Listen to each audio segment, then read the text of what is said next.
What if one of the most iconic names in tech, a company we've trusted for decades with our entertainment and innovation, is quietly struggling in the very pocket of your everyday life?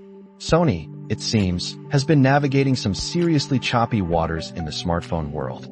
Just recently, we saw the quiet disappearance of their compact flagship, the Xperia 5, from the market.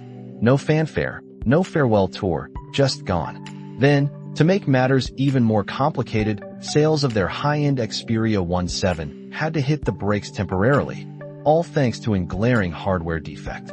It truly makes you wonder what's going on behind the scenes at Sony Mobile, doesn't it? But hold on, because the story isn't all gloom and doom. Amidst these setbacks, it appears Sony is preparing a new contender for the fiercely competitive mid-range market.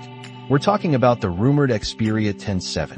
Early leaks about its specifications surfaced at the start of the year, and then a mobile carrier dropped even more concrete hints about this successor to the Xperia 10.6. It seems Sony isn't ready to throw in the towel just yet. Now, here's where it gets interesting, and perhaps a little confusing. New reports suggest Sony plans to set the Xperia 10.7 apart from its predecessors with significantly better software support. The word on the street is that, much like the Xperia 1.7, the Xperia 10.7 will launch this year with a promise of 4 major Android updates. You might be thinking, 4 years of updates? That's a solid commitment. And yes, for a mid-range phone, that's definitely a step in the right direction for longevity and security. It shows Sony is paying attention to what users value. But then we look across the aisle, over at what Samsung is doing, and things quickly come into perspective. Competitors like Samsung's Galaxy A36 and the highly praised Galaxy A56, phones you can pick up for around €285, offer a whopping 7 years of software updates. That's nearly double Sony's reported promise.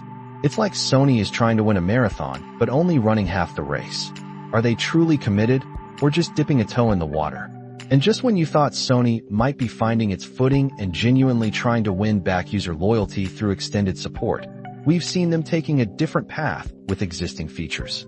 Some previously free Xperia features are now finding themselves behind a paywall. It adds another layer of complexity to understanding Sony's current strategy. We're still waiting for official launch plans for the Xperia 10.7, so we'll have to keep an ear to the ground for more details. So what do we make of this? Is Sony's commitment to 4 years of software updates a genuine effort to rebuild trust and re-enter the smartphone race in earnest? Or, in a market where giants offer nearly double that support, is it simply too little, too late? The smartphone landscape is brutal, and making a lasting impression requires bold, consistent moves. Sony clearly has its work cut out for it. What do you think? Is this enough to tempt you back to Xperia?